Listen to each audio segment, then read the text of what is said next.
नमस्कार दोस्तों, क्या चाइना का J-35 अमेरिका के F-35 से ज्यादा पावरफुल और स्टेल्थी है?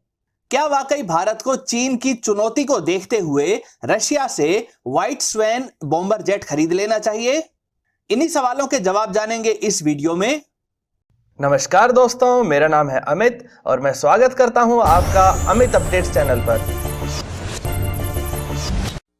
तो चलिए दोस्तों शुरू करते हैं। शिवम जी का सवाल J-35 को लेकर है। दोस्तों, इन दिनों अलग अलग मीडिया प्लेटफॉर्म पर चाइना के J-31 फाइटर जेट की तस्वीरें वायरल हो रही हैं। कुछ जगहों पर इसे J-35 भी कहा जा रहा है और इसका कंपैरिजन अमेरिकी F-35 स्टेल्थी जेट के साथ किया जा रहा है। चाइना ने J-20 नाम से एक स्टेल्थी जेट बना लिया था, जिसे चाइना एक सरप्राइज एलिमेंट की तरह रखना चाहता है। इसीलिए इसकी सारी डिटेल्स और टेक्नोलॉजी को कभी उजागर नहीं किया जाता है। लेकिन इसके साथ ही चाइना अपने फाइटर जेट को अमेरिका की तरह दुनिया भर में बेचकर खूब पैसे कमाना चाहता है। तो उन्होंने J-20 का एक सस्ता और कम परफॉर्मेंस वाला सो कॉल्ड 5th जनरेशन का फाइटर जेट बनाकर J-31 के नाम से दुनिया के सामने रखा। 2012 में इसकी फर्स्ट फ्लाइट हो गई, यह दुनिया के सामने आया। तब से इसे खरीदने में किसी भी देश ने दिलचस्पी नहीं दिखाई, यहां तक कि पाकिस्तान ने भी इसे नहीं खरीदा। J-31 या कहें J-35 की डिटेल्स की बात करें तो इसमें दो रशियन RD-93 इंजन लगाए गए हैं, जो मात्र 85 किलो न्यूटन की थ्रस्ट को जनरेट करते हैं। यही इंजन पाकिस्तान के लिए बनाए गए सस्ते फाइटर जेट JF-17 में भी लगाया जाता है। 40 वर्ष पुरानी टेक्नोलॉजी पर बेस्ड यह इंजन काफी धुआं छोड़ने के लिए बदनाम है। हालांकि फ्यूचर में J-31 में चाइनीज WS-13 इंजन लगाकर इसकी थ्रस्ट को 100 से 110 किलो न्यूटन तक बढ़ाने पर काम चल रहा है। यानी टोटल 200 से 220 किलो न्यूटन तक की थ्रस्ट J-31 को मिल जाएगी, जो F-35 की टोटल थ्रस्ट यानी 190 किलो न्यूटन से ज्यादा होगी। हालांकि मेन डिफरेंस तब भी यही रहेगा कि F-35 का इंजन 5th जनरेशन के हिसाब से डिजाइंड है और यह अपने इंफ्रारेड सिग्नेचर को काफी कम रख पाता है, जबकि चाइनीज जेट इंजन अभी इस मामले में काफी पीछे हैं। J-31 में F-35 की तरह ही खास तरह का इलेक्ट्रो ऑप्टिकल टारगेटिंग सिस्टम भी लगाया जा चुका है। इसमें डिस्ट्रीब्यूटेड अपर्चर सिस्टम को भी इंटीग्रेट किया गया है। अब इसकी कैनोपी का डिजाइन भी चेंज करके F-35 की तरह ही कर दिया गया है। J-31 के ASA रडार की रेंज 5 मीटर स्क्वायर RCS के फाइटर जेट के लिए 200 किलोमीटर तक है। इसकी इंटरनल बे का साइज J-20 जितना बड़ा नहीं है, इसलिए फिलहाल तो यह PL-15 जैसी लॉन्ग रेंज की एयर टू एयर मिसाइल्स को कैरी नहीं कर सकता है। हालांकि एक्सटर्नल विंग पाइलोन पर यह PL-15 को भी ले जा सकता है।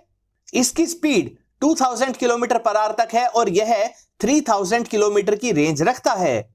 एक्सटर्नल विंग पाइलोन को इस्तेमाल करके टोटल 8000 किलोग्राम की मिसाइल्स को J-31 कैरी कर सकता है। दोस्तों, बताया जाता है कि चाइनीज साइबर हैकर्स ने F-35 प्रोग्राम की काफी सारी सीक्रेट फाइल्स को चुरा लिया था और इन्हीं पर बेस्ड J-31 बनाया गया है। J-31 एक स्टेल्थी एयरफ्रेम डिजाइन है और इस पर रडार वेव्स एब्जॉर्बिंग मटेरियल की कोटिंग भी लगाई गई है। इसमें मिसाइल्स के लिए इंटरनल बे भी मौजूद है, यानी कि एक्सटर्नल तौर पर यह काफी कुछ अमेरिकी F-35 की कॉपी लगता है।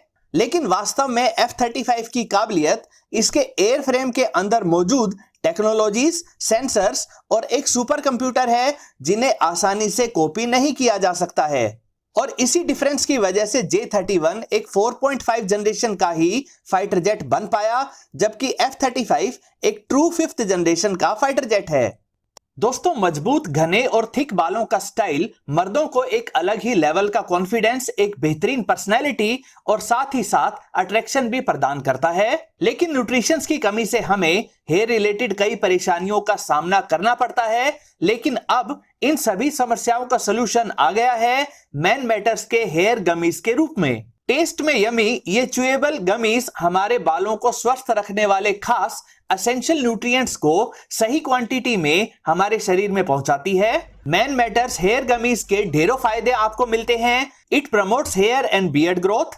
आपके बालों को थिकर और स्ट्रॉन्गर बनाती है, बालों का पतला होना भी रोकती है, बालों का टूटना भी बेहद कम हो जाता है। साथ ही इससे कोलेजन प्रोडक्शन भी स्टिमुलेट होता है और आपके बालों की एजिंग प्रॉब्लम भी रुकती है। बायोटिन, जिंक और मल्टीविटामिन जिनमें विटामिन ए, सी और ई शामिल हैं, इनसे भरपूर हर एक मैन मैटर्स हेयर गमीज में 20 अंडों जितना बायोटिन, 20 कैशूज जितना जिंक, हाफ कप कैरेट जितनी विटामिन ए, आधे ऑरेंज जितनी विटामिन सी और 20 एलमंड जितनी विटामिन ई मौजूद होती है। बेहद आसानी से कंज्यूम हो जाने वाली और आपकी डेली डाइट के न्यूट्रिशनल गैप को कवर करने वाली ये गमीज 100% वीगन हैं और शुगर व जिलेटिन से फ्री हैं। इन्हें कंज्यूम करना पूरी तरह से सेफ है, यानी जीरो साइड इफेक्ट्स।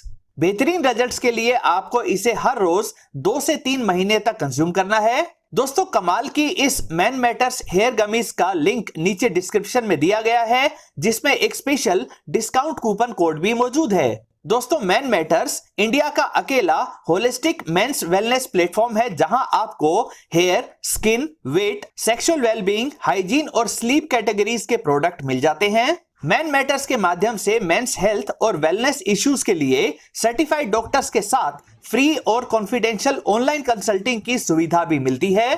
तो अभी ऑर्डर करें नीचे दिए गए डिस्क्रिप्शन में से मैन मैटर्स के हेयर गमीज को। वापिस आते हैं वीडियो पर।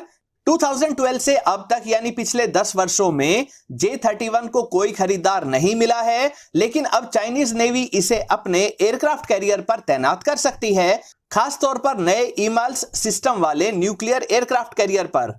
J-31 को अभी पूरी तरह से F-35 जैसा एडवांस्ड बनने में काफी लंबा समय लगेगा।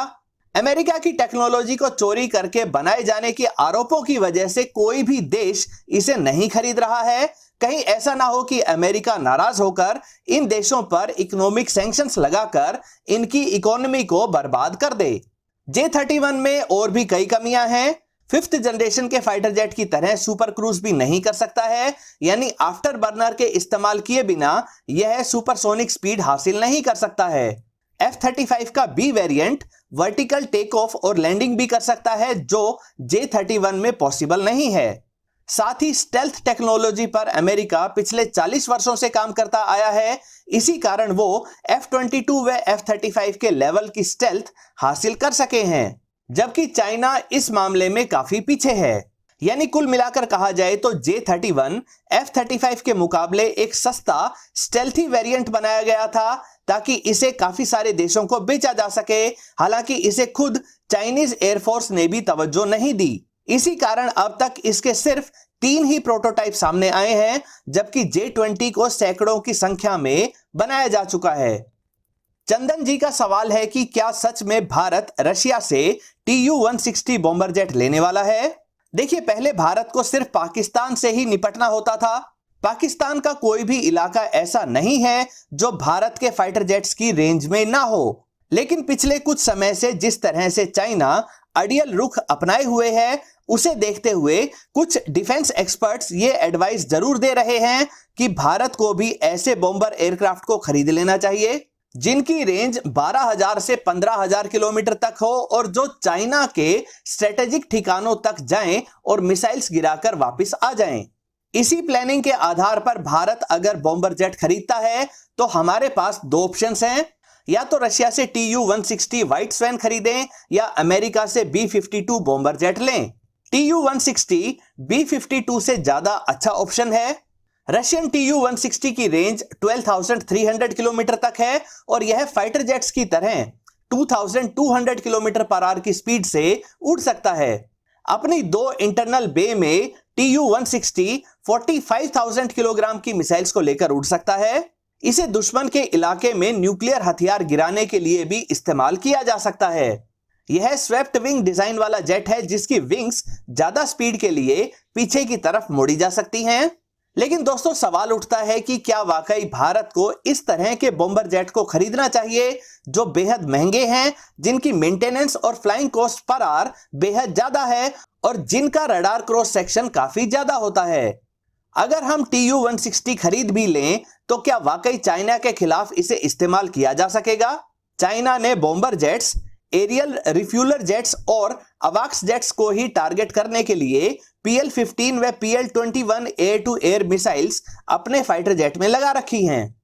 चाइना के पास रशिया से लिए गए S-400 एयर डिफेंस सिस्टम के साथ साथ दूसरे चाइनीज एयर डिफेंस सिस्टम भी हैं जो Tu-160 जैसे बड़े आकार के टारगेट को आसानी से अपना निशाना बना सकते हैं। ताकतवर एयर डिफेंस सिस्टम होने के कारण ही ना तो चाइनीज बॉम्बर जेट भारत में आ सकते हैं और ना ही भारत के बॉम्बर जेट चाइना में जा सकते हैं। और इसी कारण अब अमेरिका भी B-52 बॉम्बर जेट्स को नहीं बनाता है।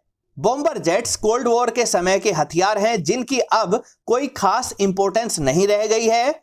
जो काम भारत अपनी अग्नि सीरीज की मिसाइल से कर सकता है उसके लिए अलग से बॉम्बर जेट खरीदना एक अच्छा ऑप्शन नहीं कहा जा सकता है।